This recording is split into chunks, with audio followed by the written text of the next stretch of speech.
2005년 금강산 이산가족 상봉장. 한 어머니가 달려갔습니다. 주름진 얼굴에 눈물이 흘렀습니다. 50년 만에 만난 아들. 대한민국 적십자사 통계에 따르면 이산가족 상봉자 중 약 60%가 상봉 첫 순간 가족의 말을 알아듣지 못했습니다. 같은 피를 나눈 가족입니다. 같은 한국어를 씁니다. 그런데 왜 서로의 말을 알아듣지 못했을까요?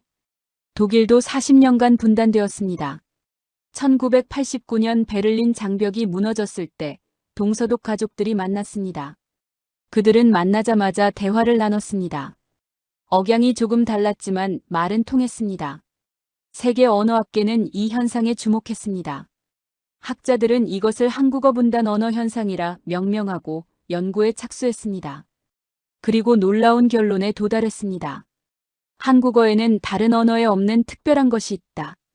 그것이 분단의 상처를 가장 깊이 새겼고 동시에 그 상처를 치유할 힘도 가지고 있다. 그것이 무엇인지 오늘 여러분께 들려드리겠습니다. 감동 소식통에서만 들을 수 있는 피보다 멀었던 말, 그러나 말보다 깊었던 사랑 이야기. 지금 시작합니다.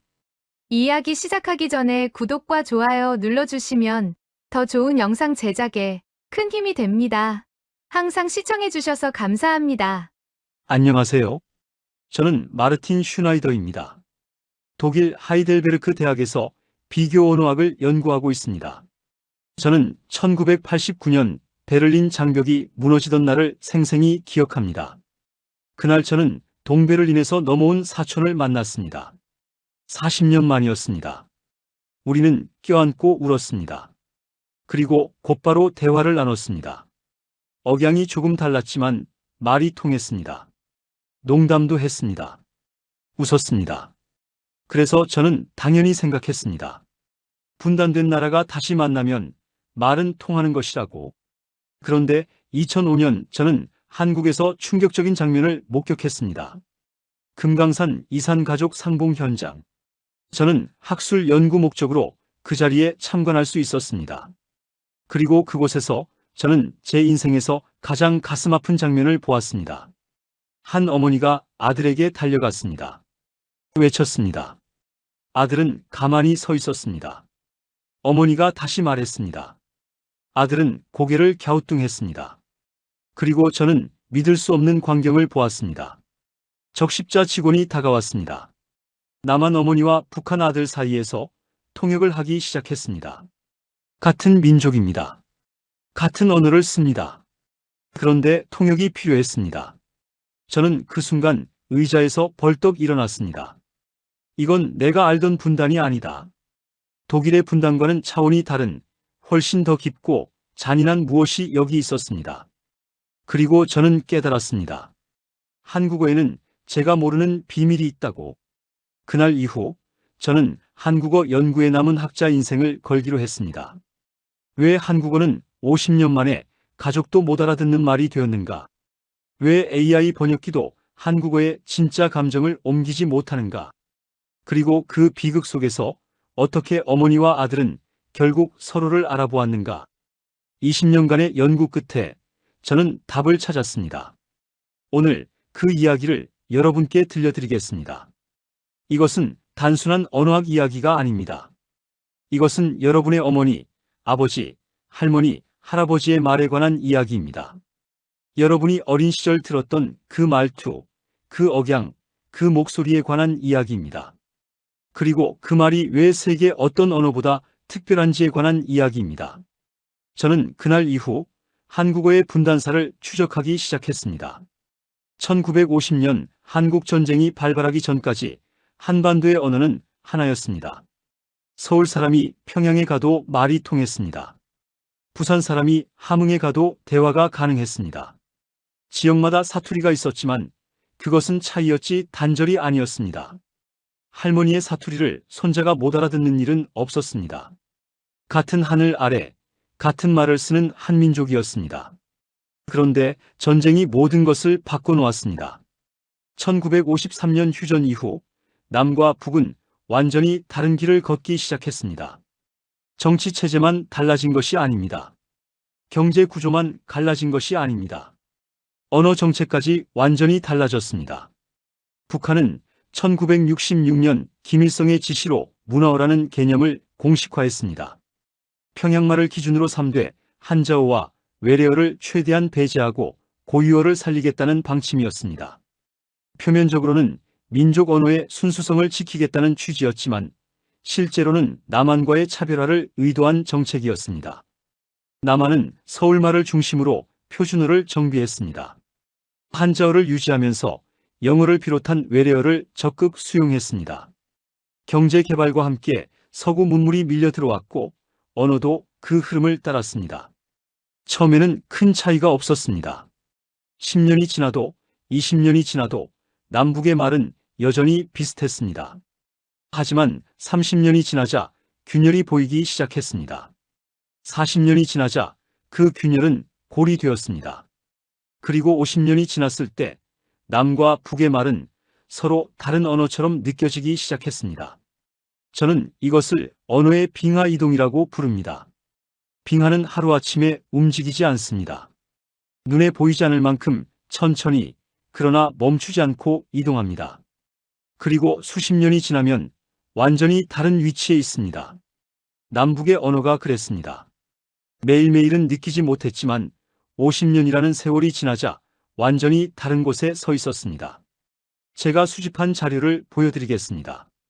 같은 사물을 가리키는 말이 얼마나 달라졌는지 몇 가지 예를 들어보겠습니다. 남한에서 아이스크림이라고 부르는 것을 북한에서는 얼음 보숭이라고 합니다. 남한의 도넛은 북한의 가락지빵입니다. 남한에서 립스틱이라 하면 북한에서는 입술연지입니다. 남한의 노크는 북한의 손기척입니다. 단어만 다른 것이 아닙니다. 문장 구조도 달라졌습니다. 남한에서 할 수 있습니다라고 말할 때 북한에서는 할 수 있습니다라고 하지 않고 하겠습니다라는 표현을 더 자주 씁니다. 의지와 가능성을 구분하는 방식이 달라진 것입니다. 존칭 체계도 변했습니다. 남한에서는 뭐뭐 요체가 일상화되었지만 북한에서는 뭐뭐입니다 자체를 더 격식 있게 여깁니다. 같은 높임말인데 느낌이 다릅니다. 남한 사람이 듣기에 북한 말은 딱딱하게 느껴지고 북한 사람이 듣기에 남한 말은 가볍게 느껴집니다. 하지만 가장 큰 차이는 단어도 문법도 아니었습니다. 바로 억양이었습니다. 언어학에서 억양을 프로소디라고 부릅니다. 말의 높낮이, 길이, 강세, 리듬을 총칭하는 개념입니다. 그리고 이 프로소디야말로 남북 언어 차이의 핵심이었습니다. 남한의 억양은 50년 동안 빠르고 경쾌한 방향으로 변했습니다. 텔레비전, 라디오, 대중문화의 영향으로 말의 속도가 빨라졌고 톤의 변화가 다양해졌습니다. 젊은 세대로 갈수록 그 변화는 더 심했습니다. 반면 북한의 억양은 상대적으로 보수적으로 유지되었습니다. 방송 언어가 통제되었고 외부 문화 유입이 차단되었기 때문입니다. 1950년대의 억양이 거의 그대로 보존된 측면이 있었습니다. 여기서 아이러니가 발생합니다. 2005년 금강산에서 만난 그 어머니와 아들. 어머니는 1930년대에 태어나 1950년대까지 한반도에서 살았습니다. 그리고 남한에서 50년을 더 살았습니다. 하지만 어머니의 말투는 변하지 않았습니다. 80대 노인의 언어는 젊은 시절에 굳어진 채 평생을 유지하는 경향이 있습니다. 어머니는 여전히 1950년대의 말투를 쓰고 있었습니다. 아들은 북한에서 50년을 살았습니다.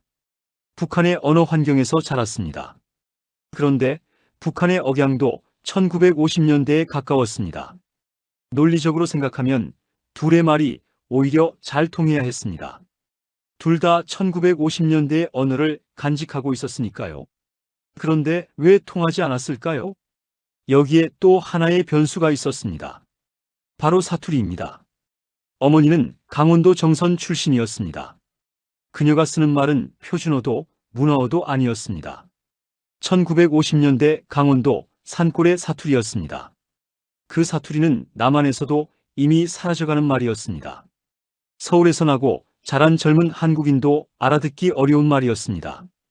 그런 말을 북한에서 평양 문화어만 듣고 자란 아들이 알아들을 수 있었을까요? 저는 그제야 깨달았습니다. 이산 가족의 비극은 단순히 남북 분단의 문제가 아니었습니다. 분단 위에 세대 차이가 겹쳤습니다. 그 위에 지역 차이가 또 겹쳤습니다. 세 겹의 언어 장벽이 쌓여 있었던 것입니다. 남과 북의 분단, 노인과 장년의 세대 차이, 시골과 도시의 지역 차이. 이 세 가지가 한꺼번에 작용했을 때 같은 민족의 같은 언어는 서로 알아들을 수 없는 소리가 되어버렸습니다. 독일은 달랐습니다. 동서독의 언어 차이는 주로 정치 용어와 일부 신조어에 국한되었습니다. 억양 차이는 있었지만 일상 대화에 지장을 줄 정도는 아니었습니다. 무엇보다 동서독은 40년간 분단되었지만 한국은 그보다 더 긴 세월 동안 더 철저하게 단절되었습니다. 편지 한 통 오가지 않았습니다. 전화 한 통 닿지 않았습니다. 라디오 전파조차 서로에게 가닿지 못했습니다. 완벽한 단절. 그 단절이 언어를 갈라놓았습니다. 저는 한국어의 이 비극적 분열을 연구하면서 역설적으로 한국어의 놀라운 특성을 발견하게 되었습니다. 한국어는 그 어떤 언어보다 관계에 민감한 언어입니다. 누가 누구에게 말하는가에 따라 단어가 달라지고 어미가 달라지고 억양이 달라집니다. 그래서 한국어는 분단의 상처를 가장 깊이 새기는 언어이기도 했습니다.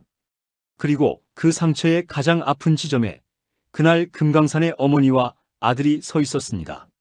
저는 그 어머니의 사투리를 연구하기 위해 강원도 정선을 직접 찾아갔습니다.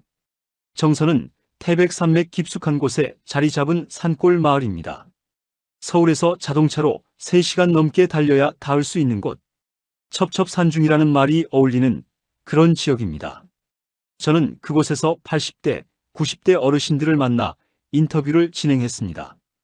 그분들의 말을 녹음하고 분석하고 기록했습니다. 그리고 저는 깨달았습니다. 이 말은 한국어이면서 한국어가 아니었습니다. 정선 사투리는 한국의 다른 어떤 지역 방언보다도 고어의 흔적을 많이 간직하고 있었습니다. 조선시대, 어쩌면 그보다 더 오래전의 말투가 화석처럼 보존되어 있었습니다. 산이 높고 골이 깊어 외부와의 교류가 적었기 때문입니다. 언어가 변할 기회가 적었던 것입니다. 그 어머니가 아들에게 외쳤던 첫 마디를 기억하십니까? 그 자스, 이 애비여. 이 짧은 문장 안에 정선 사투리의 모든 특징이 담겨 있었습니다. 자식은 자식의 정선식 발음입니다. 하지만 단순한 발음 변화가 아닙니다. 표준어에서 자식이라고 하면 다소 거친 느낌이 있습니다. 남을 욕할 때 쓰는 말이기도 하니까요. 하지만 정선에서 자식은 다릅니다. 어머니가 자녀를 부를 때 쓰는 애틋하고 다정한 호칭입니다. 꾸짖는 듯하면서도 사랑이 묻어나는 그런 말입니다. 애비는 아버지를 뜻하는 고어입니다. 현대 한국어에서는 거의 사라진 표현이지만 정선에서는 여전히 살아있었습니다. 그런데 어머니는 왜 아들에게 애비라고 했을까요? 저는 처음에 이해하지 못했습니다. 아들인데 왜 아버지라고 부르는 걸까? 나중에 알게 되었습니다. 정선에서는 아들이 아버지가 되면 그 아들을 애비라고 부르는 관습이 있었습니다. 손자를 낳은 아들에게 이 애비야, 잘 지냈냐라고 묻는 것이 자연스러운 인사였습니다. 아들이 아버지의 역할을 하고 있다는 것을 인정하고 존중하는 표현이었습니다. 그 어머니는 아들이 북한에서 가정을 꾸리고 자녀를 낳았다는 소식을 전해 들었습니다. 그래서 50년 만에 만난 아들에게, 손자의 아버지가 된 아들에게 가장 자연스러운 호칭으로 불렀던 것입니다. 이 애비여. 이 세 글자 안에 50년의 그리움과 인정과 축복이 담겨 있었습니다. 나는 내가 어른이 되었다는 것을 안다. 나는 내가 아버지가 되었다는 것을 안다. 나는 그것이 자랑스럽다. 그 모든 의미가 애비라는 한 단어에 응축되어 있었습니다. 하지만 아들은 그 말을 알아듣지 못했습니다. 북한에서 자란 아들에게 애비는 낯선 고어였습니다.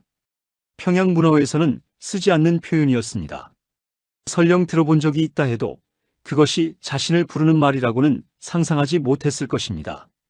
저는 정선에서 더 많은 사투리를 체록했습니다. 지아베는 자기 아버지라는 뜻입니다. 그 세월 동안 못 살았지는 그 세월 동안 못 살았지라는 의미입니다. 모는 못의 정선식 발음이고 머머제는 머머지의 변형입니다. 표준어 화자도 몇 번 들으면 이해할 수 있는 수준이지만 처음 듣는 사람에게는 외국어처럼 들릴 수 있습니다. 그런데 정선 사투리의 진짜 어려움은 단어가 아니었습니다. 억양이었습니다. 정선 사투리는 문장 끝이 올라가는 특징이 있습니다. 평서문인데도 의문문처럼 끝이 올라갑니다. 그래서 처음 듣는 사람은 혼란스러워합니다. 대답을 해야 하나? 질문인가? 그냥 이야기하는 건가? 또한 감정이 실릴 때 음의 높낮이 변화가 매우 큽니다. 기쁠 때는 음이 확 올라가고 슬플 때는 음이 깊이 가라앉습니다. 표준어보다 훨씬 극적입니다. 마치 노래하듯이 말합니다. 그 어머니의 말투가 그랬습니다. 50년의 그리움이 폭발하는 순간 그녀의 억양은 롤러코스터처럼 요동쳤습니다. 높이 솟구쳤다가 깊이 가라앉았다가 다시 솟구쳤습니다. 그 격렬한 감정의 파도를 아들은 해석할 수 없었습니다. 저는 언어학자로서 하나의 가설을 세웠습니다. 만약 그 어머니가 표준어로 말했다면 아들이 더 잘 알아들었을까? 결론부터 말하면 아마 그랬을 것입니다.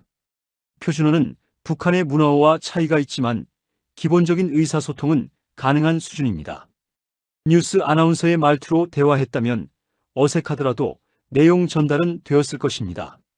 하지만 그 어머니에게 표준어를 기대하는 것은 불가능한 일이었습니다. 사람은 극도로 감정이 격해지면 가장 익숙한 말로 돌아갑니다. 어린 시절 배운 말, 어머니에게 들은 말, 고향에서 쓰던 말, 그것이 모국어의 본질입니다. 50년 만에 아들을 만난 어머니가 차분하게 표준어로 아들아, 반갑구나라고 말할 수 있었을까요? 그것은 인간의 본성에 어긋나는 요구입니다.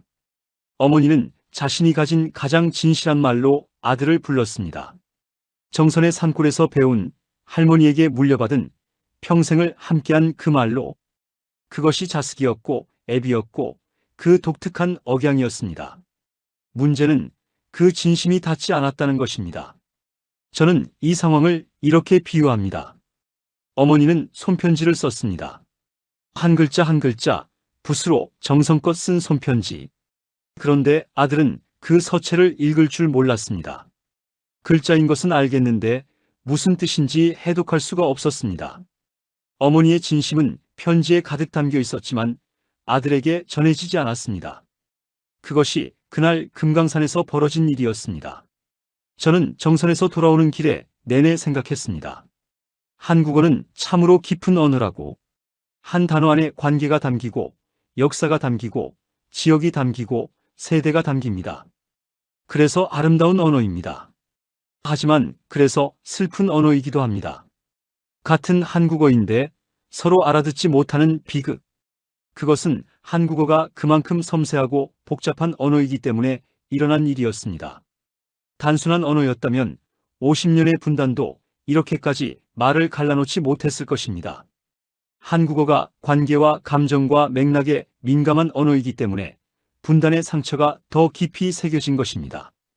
금강산 상봉장에서 저는 한쪽 구석에 서서 그 모자의 재회를 지켜보고 있었습니다. 어머니가 아들에게 달려가 외쳤을 때 아들은 움직이지 않았습니다. 저는 처음에 그것을 감정의 충격 때문이라고 생각했습니다. 너무 벅차서 몸이 얼어붙은 것이라고. 하지만 아들의 눈을 자세히 보았을 때 저는 다른 것을 발견했습니다. 그것은 감동의 눈빛이 아니었습니다. 당혹감이었습니다. 혼란이었습니다. 이분이 누구지? 무슨 말을 하는 거지? 라는 물음이 그의 눈에 역력했습니다. 상봉 시간은 제한되어 있었습니다. 남북 이산 가족 상봉은 보통 이틀에서 사흘 정도 진행되는데 실제로 가족이 얼굴을 맞대고 대화할 수 있는 시간은 몇 시간에 불과합니다. 50년을 기다려서 만난 가족인데 고작 몇 시간? 그 시간이 금처럼 귀했습니다. 그런데 그 귀한 시간의 첫 30분이 소통 불능 상태로 흘러갔습니다. 어머니는 계속 말했습니다. 정선 사투리로 50년 동안 하고 싶었던 말들을 쏟아냈습니다. 아들은 고개를 끄덕이기도 하고 가끔 짧게 대답하기도 했지만 그의 표정은 여전히 어두웠습니다. 이해하지 못하고 있다는 것이 분명했습니다. 적십자 직원들이 중간에서 통역을 시도했습니다. 같은 한국어를 쓰는 사람들 사이에서 통역이라니 이 얼마나 기이한 광경입니까? 하지만 그것이 현실이었습니다. 저는 나중에 그 아들을 인터뷰할 기회를 얻었습니다. 북한으로 돌아가기 전 잠깐의 시간이 허락되었습니다. 그가 제게 말했습니다. 처음에는 정말 그분이 어머니라는 것을 믿을 수가 없었습니다. 저는 물었습니다. 왜요? 얼굴이 기억나지 않으셨나요? 그는 고개를 저었습니다. 아닙니다. 얼굴은 어렴풋이 기억났습니다. 눈이 제가 기억하는 어머니의 눈이었습니다. 그런데 말이 너무 달랐습니다. 그 말투가 저는 한 번도 들어본 적이 없는 말투였습니다. 그래서 혼란스러웠습니다. 저는 더 물었습니다. 그러면 언제 어머니라는 확신이 드셨나요? 그는 잠시 침묵했습니다. 그리고 눈가가 붉어지며 대답했습니다. 상봉한 지 30분쯤 지났을 때였습니다. 어머니가 제 손을 잡고 제 어린 시절 이름을 부르셨습니다. 호적에도 없는 어머니만 부르시던 그 이름을 그때서야 이분이 진짜 우리 어머니시구나 알았습니다. 저는 물었습니다.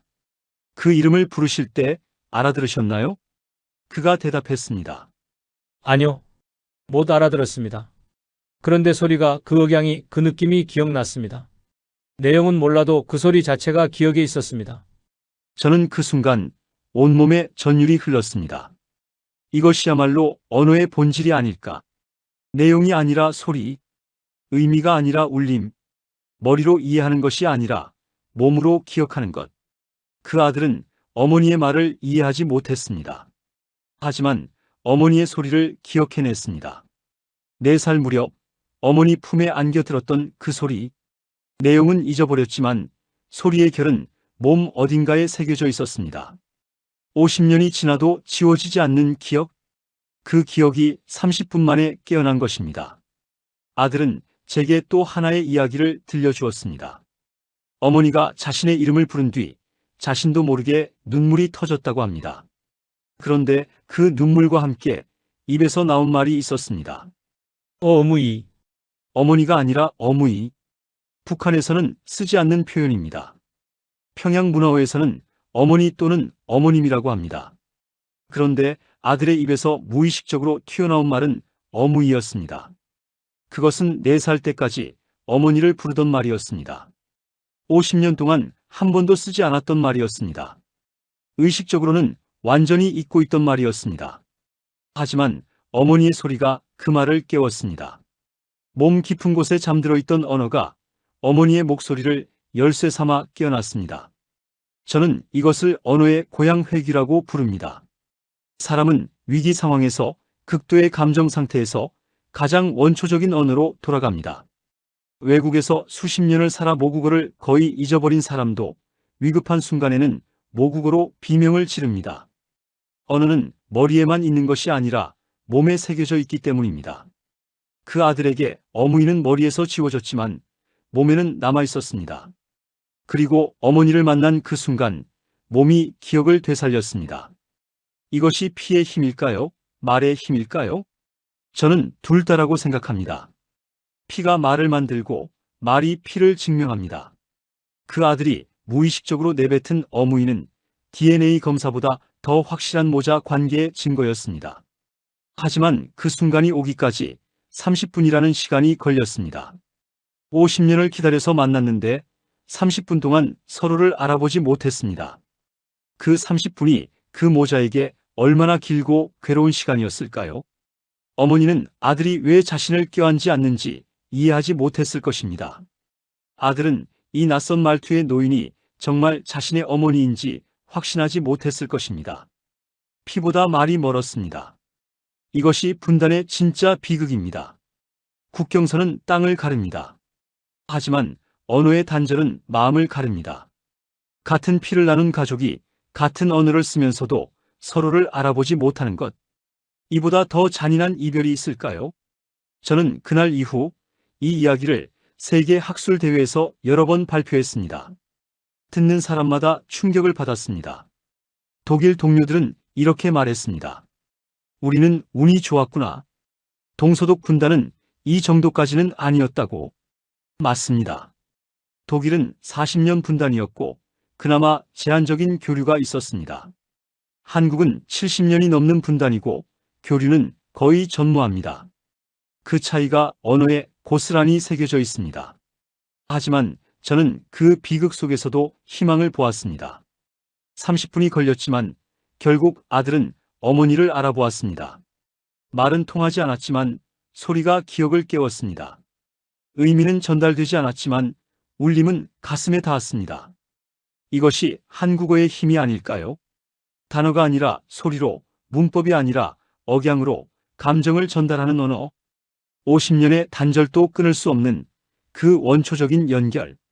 저는 금강산에서 돌아온 후 한 가지 질문에 사로잡혔습니다. 왜 한국어는 다른 언어보다 분단의 상처를 더 깊이 받았을까?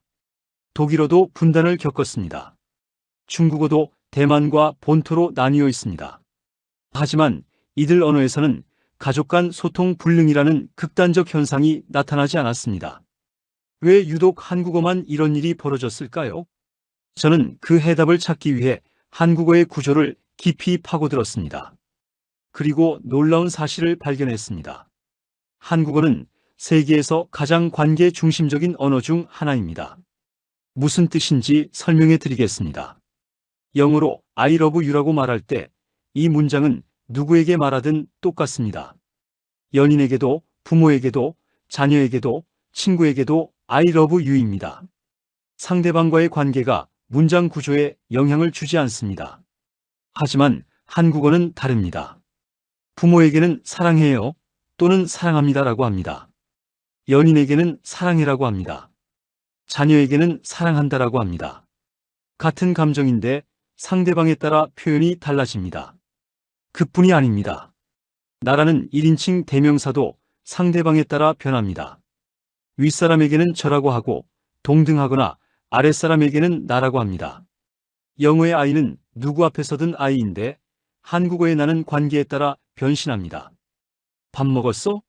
라는 간단한 질문도 마찬가지입니다. 할아버지에게는 진지 드셨어요? 라고 물어야 합니다. 친구에게는 밥 먹었어? 라고 물어도 됩니다. 후배에게는 밥 먹었냐? 라고 물을 수도 있습니다.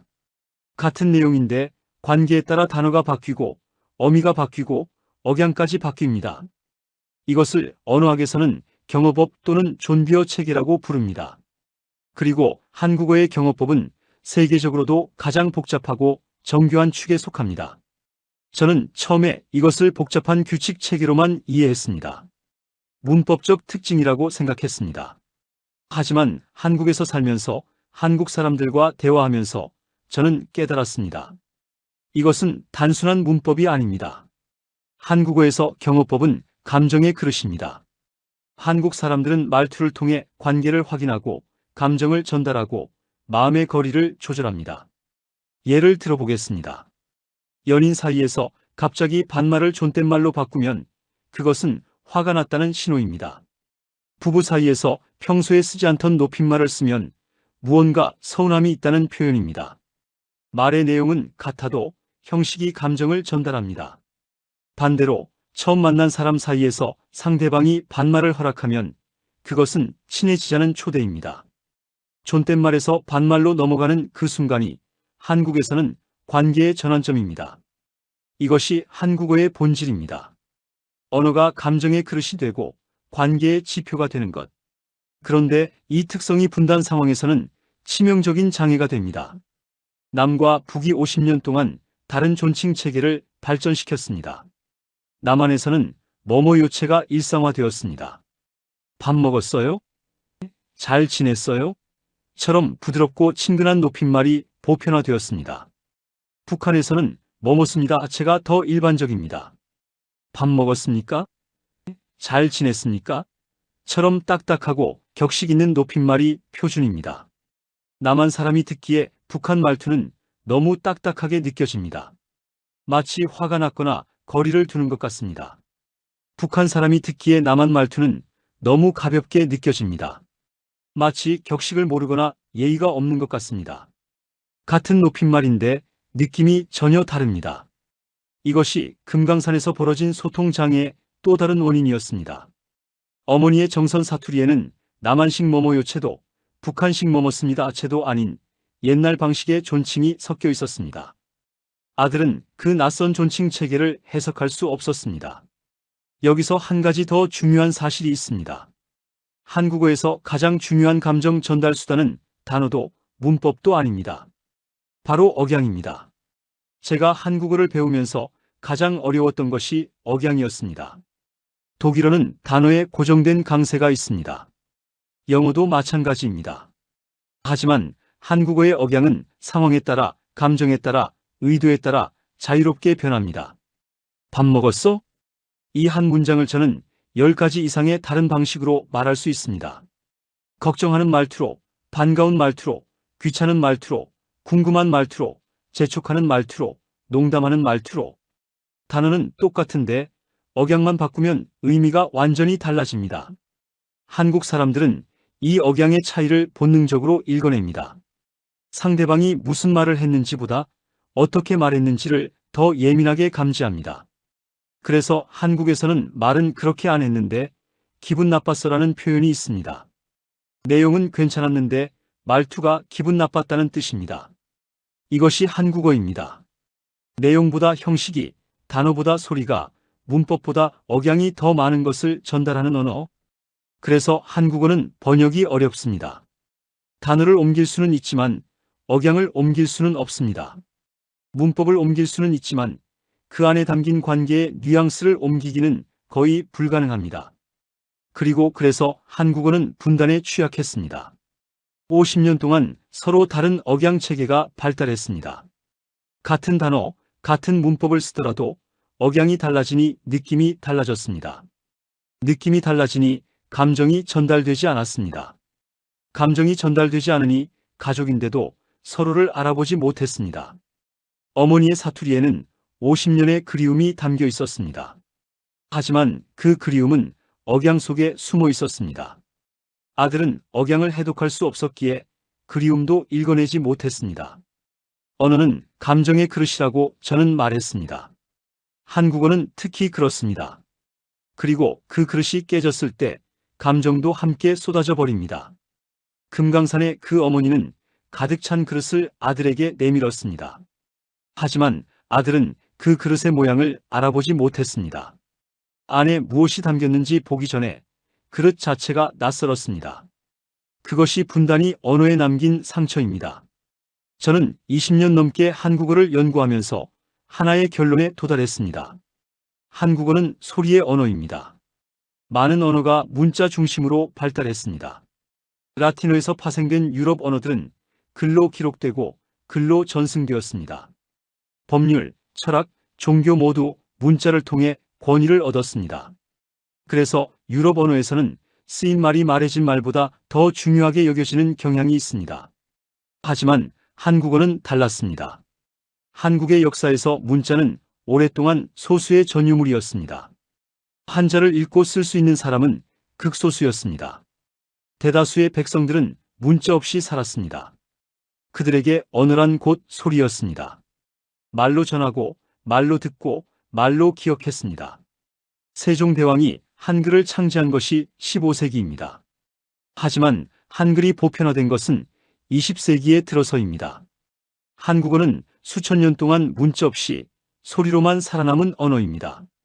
그래서 한국어는 소리에 많은 것을 담습니다.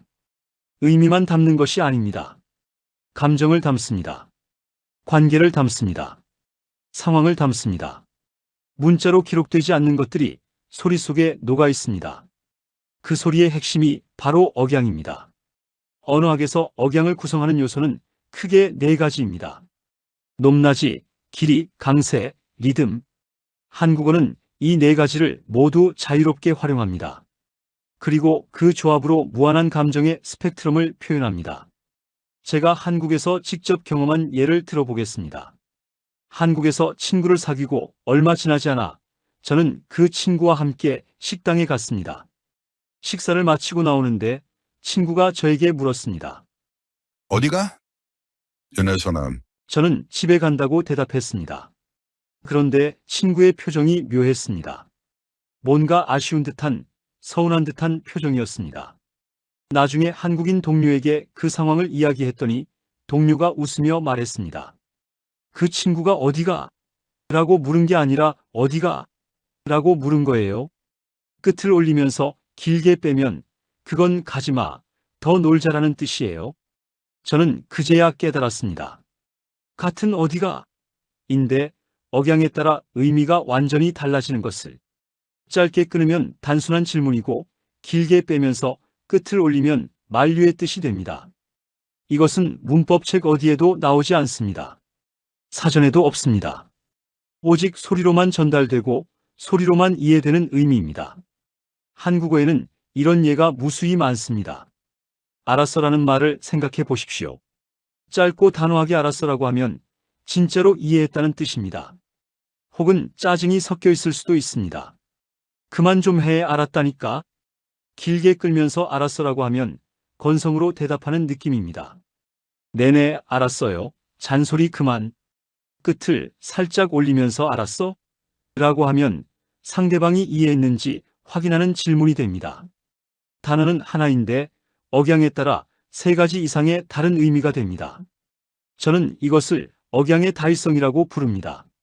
한국어에서 억양은 단순히 말에 색깔을 입히는 것이 아닙니다. 억양 자체가 의미를 만들어냅니다. 그렇다면 왜 한국어는 이렇게 진화했을까요? 저는 2가지 이유가 있다고 봅니다. 첫째, 문자 없이 소리로만 소통해야 했던 오랜 역사입니다. 글로 쓸 수 없으니 소리에 더 많은 정보를 담아야 했습니다. 억양이 그 역할을 맡았습니다. 둘째, 한국 문화의 눈치 문화입니다. 한국에서는 모든 것을 말로 직접 표현하지 않습니다. 상대방의 기분을 살피고 상황을 읽고 맥락을 파악하는 것이 중요합니다. 이것을 한국어로 눈치라고 합니다. 눈치 문화에서는 직접적인 표현보다 간접적인 표현이 선호됩니다. 싫어라고 말하기보다 글쎄라고 말합니다. 가고 싶지 않아라고 말하기보다 좀 그렇네라고 말합니다. 단어 자체는 애매하지만 억양이 진짜 의미를 전달합니다. 이것이 한국어의 특성입니다. 말하지 않는 것을 말하는 언어, 단어 사이의 침묵, 문장 끝의 여운, 억양의 미세한 변화, 그것들이 모여서 진짜 메시지를 만듭니다. 그래서 한국어는 번역이 어렵습니다. AI 번역기가 아무리 발달해도 억양은 번역할 수 없습니다. 문자로 옮길 수 없는 것은 기계도 옮길 수 없습니다. 그래서 금강산의 그 어머니와 아들 사이에 벽이 생긴 것입니다. 어머니의 말에는 50년의 감정이 담겨 있었습니다. 하지만 그 감정은 단어에 담긴 것이 아니었습니다. 억양에 담겨 있었습니다. 정선 사투리 특유의 높낮이, 문장 끝의 여운, 감정이 격해질 때 솟구치는 음의 파도. 아들은 단어를 듣기도 어려웠지만 설령 단어를 알아들었다 해도 억양을 해독할 수 없었을 것입니다. 그가 배운 것은 평양의 억양이었습니다. 차분하고 절제된 방송 아나운서 같은 말투. 어머니의 산골 억양과는 완전히 다른 체계였습니다. 어머니가 자스가라고 부를 때 그에 담긴 애틋함을 아들은 느끼지 못했습니다. 어머니가 몬사라째라고 말할 때 그에 담긴 서러움을 아들은 읽지 못했습니다. 문자로 쓰면 같은 말입니다. 하지만 소리로 들으면 완전히 다른 말입니다. 저는 이산가족 상봉 영상을 수십 번 돌려보았습니다. 그리고 어머니의 억양을 분석했습니다. 음성학적으로 분석하면 어머니의 말에는 일정한 패턴이 있었습니다. 아들의 이름을 부를 때마다 음이 올라갔습니다. 그리움을 표현할 때마다 문장 끝이 길어졌습니다. 슬픔을 말할 때마다 음이 가라앉았다가 다시 솟구쳤습니다. 이것은 정선 사투리만의 특징이 아닙니다. 한국어 전체의 특징입니다. 한국어 화자는 감정을 억양에 담습니다. 그리고 한국어 청자는 억양에서 감정을 읽습니다. 50년의 분단은 이 억양 체계를 갈라놓았습니다. 남한과 북한은 다른 억양 문법을 발전시켰습니다.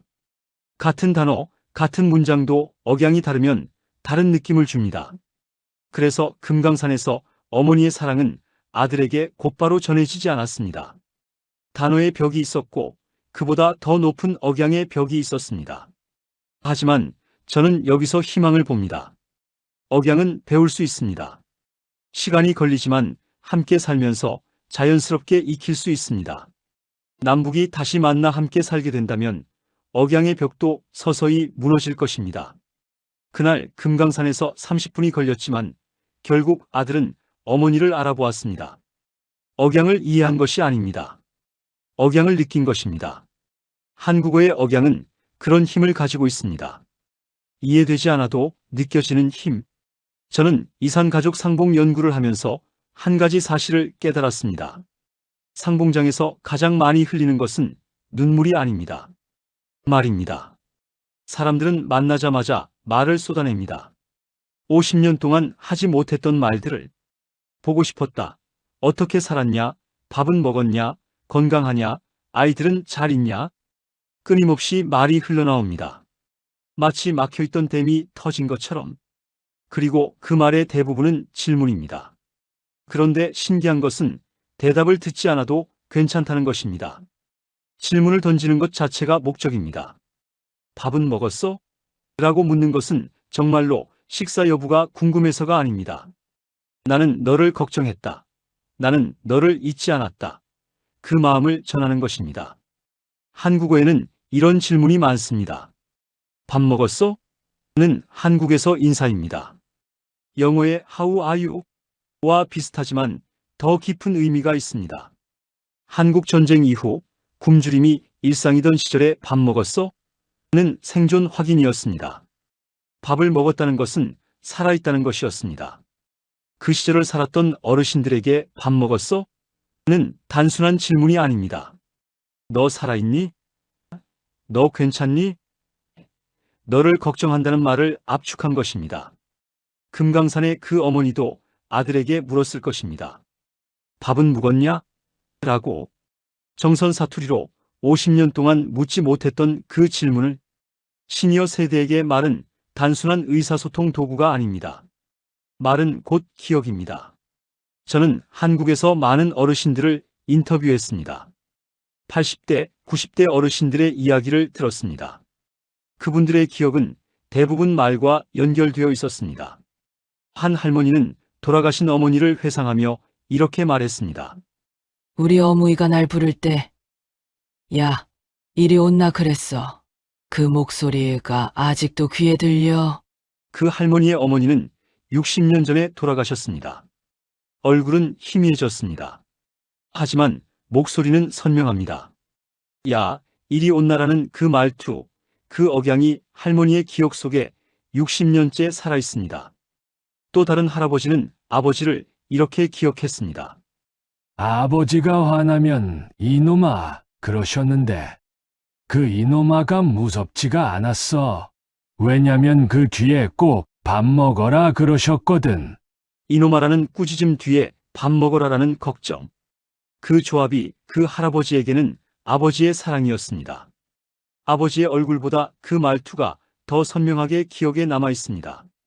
이것이 시니어 세대의 기억법입니다. 이미지보다 소리로, 장면보다 말로 기억합니다. 심리학에서는 이것을 청각적 기억의 지속성이라고 부릅니다. 시각적 기억은 시간이 지나면서 희미해지지만 청각적 기억은 오래 유지됩니다. 특히 감정이 강하게 연결된 소리, 예를 들어 어머니의 자장가, 아버지의 꾸짖음, 연인의 속삭임 같은 것들은 평생 잊히지 않습니다. 이산가족 상봉이 그토록 큰 울림을 주는 이유가 여기에 있습니다. 그것은 단순히 가족을 다시 만나는 것이 아닙니다. 잃어버린 목소리를 다시 듣는 것입니다. 기억 속에만 있던 그 말투를, 그 억양을 살아있는 목소리로 다시 듣는 것입니다. 금강산의 그 어머니가 자스가라고 불렀을 때 아들은 처음에 알아듣지 못했습니다. 하지만 30분이 지나고 어머니가 아들의 어린 시절 이름을 불렀을 때 아들의 몸이 기억을 떠올렸습니다. 그것은 머리의 기억이 아니었습니다. 몸의 기억이었습니다. 귀가 기억하고 가슴이 반응했습니다. 4살 때 들었던 어머니의 목소리가 70년 만에 다시 귀에 닿았습니다. 저는 그 순간을 이렇게 해석합니다. 아들에게 어머니의 목소리는 잃어버린 고향이었습니다. 전쟁으로 헤어지고 북한에서 완전히 새로운 삶을 살았습니다. 새로운 언어 환경에서 새로운 억양을 배우고 새로운 말투로 평생을 살았습니다. 하지만 그의 몸 어딘가에는 4살 때의 언어가 잠들어 있었습니다. 어머니가 불러주던 그 소리, 어머니가 달래주던 그 말투. 의식에서는 완전히 지워졌지만 무의식 깊은 곳에 화석처럼 남아 있었습니다. 어머니의 목소리가 그 화석을 깨웠습니다. 저는 이것을 언어적 고향이라고 부릅니다. 사람은 누구나 언어적 고향이 있습니다. 가장 처음 배운 말, 가장 처음 들은 목소리, 가장 처음 느낀 언어의 온기. 그것이 언어적 고향입니다. 그리고 시니어 세대에게 그 언어적 고향은 부모님의 말투입니다. 어머니가 부르던 호칭, 아버지가 쓰던 사투리, 할머니가 들려주던 예시야기. 그 말들이 언어적 고향의 풍경입니다. 이산 가족에게 그 언어적 고향은 빼앗긴 것이었습니다. 전쟁이 가족을 갈라놓았고 분단이 목소리를 끊어놓았습니다. 50년 동안 어머니의 목소리를 듣지 못했습니다. 언어적 고향을 잃어버린 채 살았습니다. 그래서 상봉의 첫 순간이 그토록 혼란스러웠던 것입니다. 50년 만에 고향에 돌아왔는데 풍경이 너무 달라져서 길을 잃은 것과 같았습니다. 어머니의 목소리가 기억 속 목소리와 달랐습니다. 세월이 목소리도 바꿔놓았습니다. 하지만 30분이 지나고 어머니가 어린 시절 이름을 불렀을 때 아들은 비로소 고향을 찾았습니다. 그 이름의 억양이 50년 전 기억 속 억양과 일치했습니다. 길을 잃었던 아들이 마침내 집을 찾은 순간이었습니다. 이것이 이산 가족 상봉의 진짜 의미입니다. 단순히 피부치를 만나는 것이 아닙니다. 잃어버린 목소리를 되찾는 것입니다. 언어적 고향으로 돌아가는 것입니다. 50년 동안 기억 속에만 있던 그 소리를 살아있는 목소리로 다시 듣는 것입니다. 그래서 이산 가족 상봉은 시니어 세대에게 특별한 울림을 줍니다. 그분들은 알고 있습니다. 말이 곧 기억이라는 것을, 목소리가 곧 사람이라는 것을, 그리고 그 목소리를 다시 듣는 것이 얼마나 귀한 일인지. 금강산에서 어머니가 외쳤던 첫마디. 그 차스, 예비여. 그 말은 단순한 인사가 아니었습니다. 50년 동안 잠들어 있던 언어의 고향이 아들을 향해 문을 연 순간이었습니다. 저는 언어학자입니다. 평생을 언어 연구에 바쳤습니다. 언어의 구조를 분석하고 문법을 해부하고 음성을 측정하는 것이 제 일이었습니다. 하지만 금강산에서 저는 언어학의 한계를 마주했습니다. 그리고 동시에 한국어의 위대함을 발견했습니다. 상봉이 시작된 지 30분이 지났습니다. 어머니가 아들의 어린 시절 이름을 불렀고 아들은 눈물을 터뜨렸습니다. 그 순간 저는 모든 장비를 내려놓고 그 장면을 지켜보았습니다. 어머니와 아들은 마주 보고 있었습니다. 둘 다 울고 있었습니다. 어머니는 여전히 정선 사투리로 무언가를 말했습니다. 아들은 여전히 그 말을 정확히 알아듣지 못했습니다. 하지만 이상한 일이 벌어졌습니다. 둘 사이에 소통이 이루어지고 있었습니다. 언어가 아닌 다른 무엇으로. 어머니가 아들의 얼굴을 두 손으로 감쌌습니다. 주름진 손이 아들의 볼을 쓰다듬었습니다. 어머니의 입에서는 계속 말이 흘러나왔습니다. 무슨 말인지 아들은 다 알아듣지 못했을 것입니다. 그런데 아들이 고개를 끄덕였습니다. 그리고 아들도 말하기 시작했습니다. 북한 억양의 한국어로 자신의 삶을 이야기했습니다. 어머니는 그 말을 다 알아들었을까요? 아마 아니었을 것입니다. 문어 특유의 단어들, 남한에서는 쓰지 않는 표현들이 섞여 있었을 테니까요. 그런데 어머니도 고개를 끄덕였습니다. 저는 그 순간 깨달았습니다. 둘은 단어를 교환하고 있는 것이 아니었습니다. 감정을 교환하고 있었습니다. 언어를 넘어선 무언가가 둘 사이를 오가고 있었습니다. 이것을 저는 한국어의 기적이라고 부릅니다. 한국어는 단어와 문법만으로 이루어진 언어가 아닙니다. 눈빛, 손길, 침묵, 한숨, 눈물. 이 모든 것이 한국어의 일부입니다. 언어학 교과서에는 나오지 않지만 한국 사람들은 이것을 본능적으로 알고 있습니다. 서양 언어학에서는 언어를 기호체계로 봅니다. 소리와 의미가 결합된 기호들의 집합. 하지만 한국어는 그 틀에 들어맞지 않습니다. 한국어는 기호체계이면서 동시에 감정체계입니다. 저는 이산가족 상봉 영상을 분석하면서 한 가지 패턴을 발견했습니다. 상봉 초반에는 말이 많습니다. 서로 질문을 쏟아냅니다. 이름을 부르고 사정을 묻고 소식을 전합니다. 언어의 정보 전달 기능이 전면에 나섭니다. 하지만 시간이 지나면서 말이 줄어듭니다. 대신 침묵이 늘어납니다. 손을 잡고 서로를 바라보고 아무 말 없이 함께 있습니다.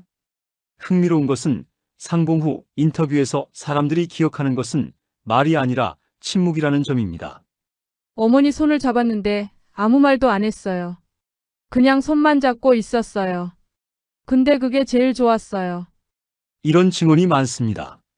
말이 통하지 않았던 시간보다 말 없이 함께했던 시간이 더 깊이 기억에 남습니다. 한국어는 침묵도 언어입니다. 한국에 정이라는 단어가 있습니다. 영어로 번역하기 가장 어려운 한국어 중 하나입니다. 러브, 어펙션, 어태치먼트, 어떤 영어 단어도 정의 의미를 다 담지 못합니다. 정은 오랜 시간 함께하면서 쌓이는 것입니다. 말로 표현하지 않아도 느껴지는 것입니다. 설명하지 않아도 알 수 있는 것입니다. 한국 사람들은 이것을 당연하게 여기지만 외국인인 저에게는 경이로운 개념이었습니다. 금강산에서 어머니와 아들 사이에 오간 것이 바로 정이었습니다. 50년 동안 만나지 못했습니다. 말도 달라졌습니다. 서로의 삶을 거의 모릅니다. 논리적으로 생각하면 그들은 거의 낯선 사람이나 다름없습니다. 하지만 한국어에는 피부치라는 개념이 있습니다. 피를 나눈 사람, 논리나 시간을 초월하는 연결.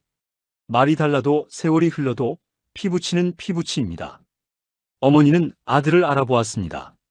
눈을 보고 손을 잡고 숨결을 느끼며 언어를 넘어선 방식으로 아들도 어머니를 알아보았습니다. 목소리의 울림을 듣고 손의 온기를 느끼며 단어를 넘어선 방식으로 저는 그날 이후 세계 언어학 학회에서 이 경험을 여러 번 발표했습니다. 독일, 프랑스, 미국, 일본의 동료 학자들이 저의 발표를 들었습니다. 그들 모두 같은 반응을 보였습니다. 한국어가 그런 특성을 가지고 있다니 놀랍습니다. 한 미국인 동료는 이렇게 말했습니다. 영어는 명확함을 추구하는 언어예요. 오해 없이 정보를 전달하는 것이 목표죠. 하지만 한국어는 다른 것 같군요. 말하지 않는 것도 말의 일부라니. 맞습니다. 한국어는 말하지 않는 것도 말합니다. 침묵도 대화입니다. 눈빛도 문장입니다. 최근 AI 번역 기술이 눈부시게 발전하고 있습니다. 구글 번역, 팝하고 챗GPT. 이 기술들은 단어를 번역하고 문법을 분석하고 맥락을 파악합니다. 하지만 저는 단언합니다. AI는 절대로 정을 번역하지 못할 것입니다. 억양 속에 담긴 감정, 침묵 속에 흐르는 마음, 눈빛에 실린 그리움. 이런 것들은 코드로 만들 수 없습니다. 알고리즘으로 계산할 수 없습니다. 한국어의 이 특성은 약점이 아니라 강점입니다. 분단이라는 극한 상황에서도 한국어는 사람과 사람을 연결했습니다. 단어가 통하지 않아도 문법이 달라져도 감정은 전달되었습니다. 언어의 본질이 정보 전달이 아니라 마음의 연결이라면 한국어는 세계에서 가장 뛰어난 언어 중 하나입니다. 금강산의 그 어머니와 아들은 마지막에 말없이 손을 잡았습니다. 통역이 필요 없었습니다. 사전이 필요 없었습니다. AI 번역기도 필요 없었습니다. 두 사람의 손이 맞닿는 순간 50년의 세월이 녹았습니다. 말이 갈라놓았던 그 거리가 손끝에서 사라졌습니다. 이것이 한국어입니다. 세계가 놀란 한국어만의 기적입니다. 금강산 상봉은 이틀간 진행되었습니다. 그리고 끝났습니다. 어머니와 아들은 다시 헤어져야 했습니다. 50년을 기다려 만났는데 고작 이틀. 그리고 다시 이별. 저는 그 이별의 순간도 지켜보았습니다. 버스가 떠나기 전 어머니는 아들의 손을 놓지 않았습니다. 아들도 어머니의 손을 놓지 않았습니다. 주변에서 재촉해도 둘은 손을 놓지 않았습니다. 마지막 순간 어머니가 아들에게 말했습니다. 여전히 정선 사투리였습니다. 하지만 이번에는 달랐습니다. 아들이 고개를 끄덕였습니다. 알아들은 것입니다. 이틀 동안 무슨 일이 있었던 걸까요? 저는 나중에 그 아들에게 물었습니다. 어머니의 말을 어떻게 알아듣게 되었냐고. 아들이 대답했습니다. 계속 들으니까 익숙해졌어요. 단어는 여전히 모르는 게 많았는데 어머니가 뭘 말하고 싶은지는 알겠더라고요. 이틀입니다. 고작 이틀 만에 50년의 언어 장벽에 금이 가기 시작했습니다. 저는 이것이 한국어의 힘이라고 생각합니다. 아니, 더 정확히 말하면 모어의 힘입니다. 어머니의 말 모국어. 그 아들에게 정선 사투리는 모어가 아니었습니다. 북한에서 배운 평양말이 그의 모어였습니다. 하지만 그보다 더 깊은 곳에 4살 때까지 들었던 어머니의 말이 있었습니다. 의식에서는 지워졌지만 무의식에는 남아있던 그 말. 이틀 동안 어머니와 함께하면서 그 무의식이 깨어났습니다. 단어 하나하나를 이해한 것이 아닙니다. 어머니의 말투 전체가 서서히 익숙해진 것입니다. 몸이 기억을 되찾은 것입니다. 이것은 기적이 아닙니다. 과학입니다. 언어학에서 언어 습득의 결정적 시기라는 개념이 있습니다. 태어나서 5살까지가 언어 습득의 황금기입니다. 이 시기에 들은 언어는 뇌에 깊이 각인됩니다. 그 아들은 4살까지 어머니의 정선 사투리를 들었습니다. 비록 짧은 시간이었지만 결정적 시기였습니다. 그 각인이 50년이 지나도 완전히 사라지지 않았습니다. 그리고 어머니를 다시 만나면서 그 각인이 되살아났습니다. 저는 이 현상을 연구한 논문을 발표했습니다. 학계에서 큰 반향을 일으켰습니다. 언어의 회복력에 대한 새로운 증거였기 때문입니다. 하지만 저에게 더 큰 울림을 준 것은 학문적 발견이 아니었습니다. 그것은 인간의 연결에 대한 깨달음이었습니다. 금강산 상봉을 지켜보면서 저는 언어의 진짜 목적을 다시 생각하게 되었습니다. 언어는 왜 존재할까요? 정보를 전달하기 위해서? 생각을 표현하기 위해서? 그것도 맞습니다. 하지만 더 근본적인 목적이 있습니다. 연결입니다. 언어는 사람과 사람을 연결하기 위해 존재합니다. 마음과 마음을 이어주기 위해 존재합니다. 그 어머니와 아들은 처음에 말이 통하지 않았습니다. 하지만 연결하고 싶은 마음은 있었습니다. 그 마음이 언어의 장벽을 넘게 했습니다. 단어를 몰라도 문법이 달라도 연결하고 싶은 마음이 길을 찾았습니다. 저는 독일인입니다. 독일어가 모어입니다. 하지만 한국에서 20년을 살면서 한국어가 제 삶의 일부가 되었습니다. 그리고 한국어를 통해 저는 인간의 언어가 얼마나 신비로운 것인지 깨달았습니다. 언어는 도구 이상입니다. 언어는 영혼의 다리입니다. 금강산의 그 어머니는 사투리라는 다리를 놓았습니다. 아들은 처음에 그 다리를 건너지 못했습니다. 다리가 낯설었기 때문입니다. 하지만 이틀 동안 함께하면서 아들은 그 다리를 조금씩 건너기 시작했습니다. 완전히 건너지는 못했을 것입니다. 시간이 너무 짧았습니다.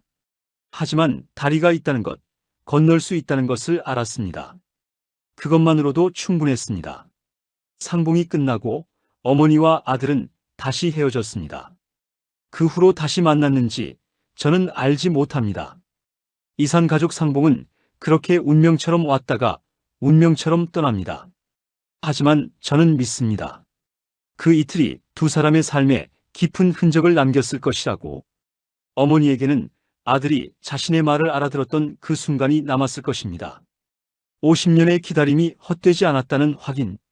아들에게는 어머니의 손 온기와 목소리의 울림이 남았을 것입니다. 잃어버렸다고 생각했던 고향을 다시 찾았다는 기억. 그것이 언어가 할 수 있는 일입니다. 사람을 연결하고 기억을 남기고 삶의 의미를 새기는 일. 저는 금강산에서 돌아온 후 한국어 연구에 더 깊이 빠져들었습니다. 단순히 문법과 어휘를 분석하는 것이 아니라 한국어가 한국인의 삶에서 어떤 의미인지를 연구했습니다. 그리고 깨달았습니다. 한국어는 단순한 의사소통 수단이 아닙니다. 한국어는 한국인의 정체성입니다. 역사입니다. 기억입니다. 사랑입니다. 분단은 많은 것을 갈라놓았습니다. 땅을, 가족을, 그리고 언어를. 하지만 분단이 갈라놓지 못한 것도 있습니다. 연결하고 싶은 마음, 사랑하고 싶은 마음, 함께하고 싶은 마음. 금강산의 그 어머니와 아들은 그 마음을 증명했습니다. 말이 달라져도 세월이 흘러도 사랑은 길을 찾습니다. 언어의 장벽을 넘어 마음에 닿습니다. 이것이 제가 금강산에서 배운 것입니다. 그리고 이것이 제가 세계에 전하고 싶은 한국어의 이야기입니다. 한국어는 분단을 겪었습니다. 하지만 한국어는 분단을 이겼습니다. 말이 통하지 않아도 감정은 전해졌습니다. 단어가 달라도 사랑은 닿았습니다. 세계 어떤 언어도 이런 시험을 겪지 않았습니다. 그리고 한국어는 그 시험을 통과했습니다. 이야기를 마무리하기 전에 여러분께 한 가지 질문을 드리고 싶습니다. 여러분도 기억나는 말투가 있지 않으신가요? 어머니가 여러분을 부르던 그 말, 아버지가 꾸짖으면서도 걱정을 담던 그 말, 할머니가 밥 먹으라고 부르던 그 말, 할아버지가 용돈 주시면서 하시던 그 말. 저는 외국인이지만 한국에서 살면서 그런 말들을 많이 들었습니다. 한국인 친구의 어머니가 우리를 부르실 때 얘들아, 이리 와서 이거 먹어봐라고 하시던 그 말투. 시장에서 만난 할머니가 학생, 어디서 왔어? 물으시던 그 억양. 식당 아주머니가 많이 먹어 하시던 그 정겨운 목소리. 그 말들은 단순한 문장이 아니었습니다. 그 안에는 관심이 담겨 있었고, 걱정이 담겨 있었고, 사랑이 담겨 있었습니다. 한국어이기 때문에 담을 수 있는 것들이었습니다. 여러분의 기억 속에도 그런 말이 있을 것입니다. 어떤 분은 어머니의 밥 먹었니?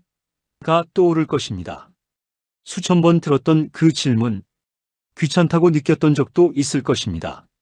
하지만 지금은 그 질문이 그립지 않으신가요? 어떤 분은 아버지의 조심해서 다녀와가 떠오를 것입니다. 무뚝뚝하게 던지시던 그 한마디, 그때는 몰랐을 것입니다. 그 짧은 말 안에 얼마나 큰 사랑이 담겨 있는지. 어떤 분은 할머니의 사투리가 떠오를 것입니다. 전라도 할머니의 구수한 말씨, 경상도 할머니의 억센 말투, 충청도 할머니의 느긋한 어조. 어린 시절에는 창피하다고 느꼈을 수도 있습니다. 하지만 지금은 그 말이 그립지 않으신가요? 금강산의 그 아들처럼 우리도 가끔 부모님의 말을 제대로 듣지 못합니다. 바쁘다는 핑계로, 익숙하다는 핑계로 그냥 지나쳐버립니다. 하지만 그 말이 들리지 않게 될 때 우리는 비로소 깨닫습니다. 그 말이 얼마나 소중했는지. 저는 금강산에서 한 가지를 배웠습니다. 말은 영원하지 않습니다. 목소리도 영원하지 않습니다.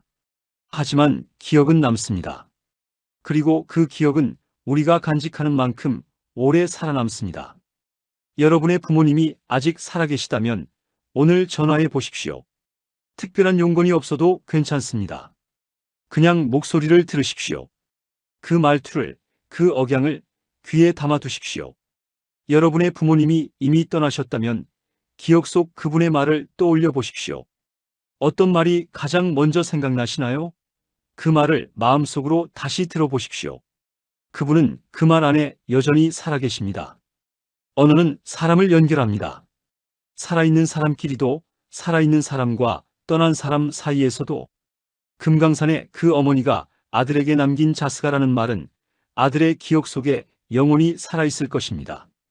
비록 다시 만나지 못했더라도 그 말은 아들의 마음속에서 어머니로 살아있을 것입니다. 여러분에게도 그런 말이 있습니다. 그 말이 여러분의 언어적 고향입니다. 그 말이 여러분의 뿌리입니다. 저는 독일에서 태어났지만 한국어를 연구하면서 한국이 제2의 고향이 되었습니다.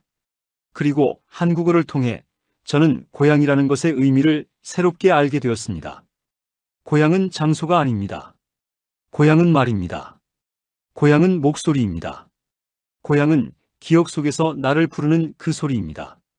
한국어는 그런 언어입니다. 고향을 담는 언어, 사랑을 담는 언어, 그리움을 담는 언어. 세계 어디에도 이런 언어는 없습니다. 분단의 아픔을 겪으면서도 언어가 사람을 연결하는 힘을 잃지 않은 나라. 70년 넘게 갈라져 있으면서도 말의 울림으로 가족을 알아보는 민족. 한국어를 쓰는 여러분은 이 특별한 언어의 주인입니다. 저는 오늘 이 긴 이야기를 여러분께 들려드렸습니다. 금강산의 어머니와 아들, 피보다 멀었던 말, 그리고 말보다 깊었던 사랑. 이제 여러분의 이야기를 듣고 싶습니다. 여러분이 기억하는 그 말 한마디는 무엇인가요? 어머니에게 들었던 말, 아버지에게 들었던 말, 할머니, 할아버지에게 들었던 말, 혹은 배우자에게, 자녀에게, 친구에게 들었던 말. 여러분의 마음속에 살아있는 그 한마디를 아래 댓글로 적어 주십시오. 그 말은 단지 글자가 아닙니다. 그 말은 기억이고 사랑이고 삶입니다. 여러분이 적어주시는 그 한마디가 이 영상을 보는 또 다른 누군가에게 울림이 될 것입니다. 누군가는 여러분의 말에서 자신의 어머니를 떠올릴 것입니다. 누군가는 여러분의 말에서 잊고 있던 기억을 되찾을 것입니다. 우리는 모두 말로 연결되어 있습니다. 감동 소식통이었습니다. 오늘도 끝까지 들어주셔서 감사합니다. 좋아요와 구독은 저희에게 큰 힘이 됩니다. 그리고 댓글로 여러분의 이야기를 꼭 들려주세요. 다음 이야기에서 또 뵙겠습니다.